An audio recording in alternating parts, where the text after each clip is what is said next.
Hola, donc je vais vous faire une analyse du match de l'équipe de France face à la Biélorussie. Donc voilà. Donc désolé pour ma voix, je suis tout simplement malade et du coup j'ai une voix un petit peu dégueulasse, mais on va faire avec. Donc je vais analyser en premier le match de la Biélorussie, en deuxième de l'équipe de France.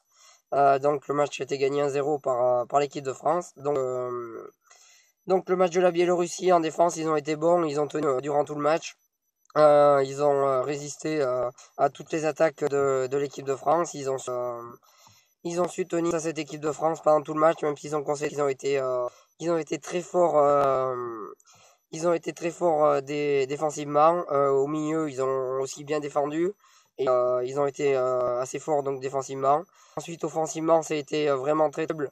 Et je pense ils ont eu des occasions, mais offensivement, ça reste quand même une équipe très faible qui a eu du mal à enchaîner des passes vers l'avant ou même faire n'importe quel jeu offensif. Donc offensivement, c'est vraiment très pauvre le jeu de la Bulgarie.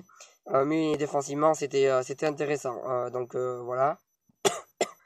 Donc pour en revenir au match de l'équipe de France, ils ont fait 30 bonnes premières minutes où ils ont dominé, ils auraient dû marquer 2 buts à la place d'un.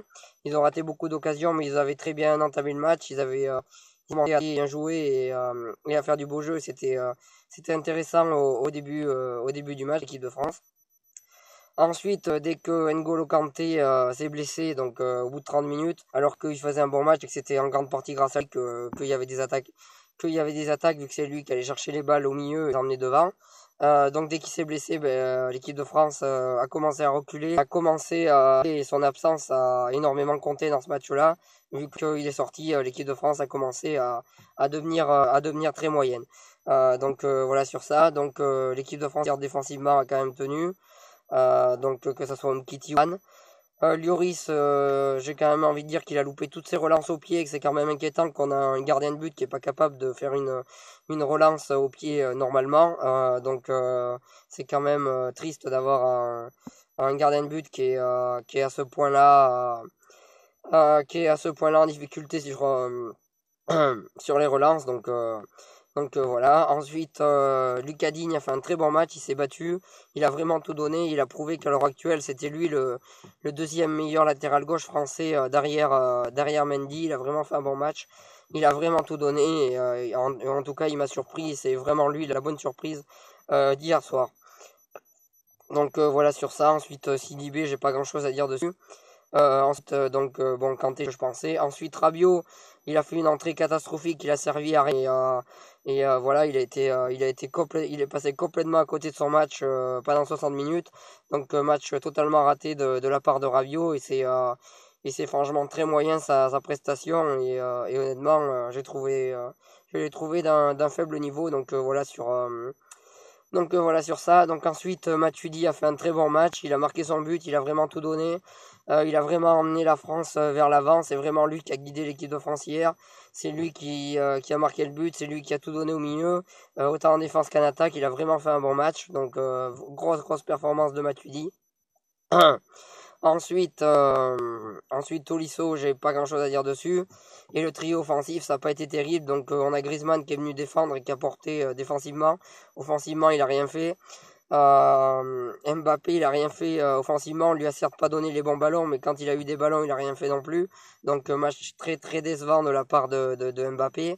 Et, euh, et match encore plus décevant de la part de Lacazette qui a tout simplement été catastrophique et qui donne envie à tout le monde de revoir Giroud finalement titulaire en équipe de France. Vraiment catastrophique ce match de Lacazette. Donc un match très moyen de l'équipe de France qui a pas montré grand chose à part sur les 30 premières minutes.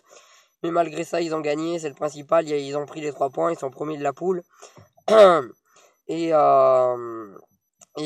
c'est très bon pour la suite. Il faut gagner contre la Biélorussie pour être sûr d'être qualifié. De l'autre côté, la Suède va jouer contre les Pays-Bas et je pense qu'ils sont pas sûrs de gagner contre les Pays-Bas. Je pense que les Pays-Bas, ils vont vraiment tout donner pour gagner ce match, pour tout simplement faire honneur à leur public et à leur pays. Même si pour moi, ils vont être éliminés, au moins ils auront tout donné et au moins leur public pourra être fier d'eux. Parce que s'ils se mettent à perdre, ils vont vraiment être très critiqués. Donc je pense que les Pays-Bas, ils auront à cœur de faire un résultat contre la Suède et je pense et j'espère qu'ils vont faire un résultat. Donc ce qui arrangerait bien l'équipe de France d'ailleurs. Mais bon, ce dernier match face à la Biélorussie, il faut le gagner pour être sûr d'éviter les barrages. La victoire est là, c'est le principal. C'est la première fois de toute l'histoire de l'équipe de France de football qui gagne en Bulgarie, donc c'est une bonne chose. Donc voilà ce que j'avais à dire pour cette vidéo. Merci de m'avoir suivi. Je vous souhaite une bonne continuation. Merci de m'avoir suivi. N'hésitez pas à partager, à cliquer j'aime et à en parler autour de vous. Je vous souhaite une bonne continuation et j'espère que la prochaine fois je reviendrai avec une meilleure voix que ça. Donc voilà.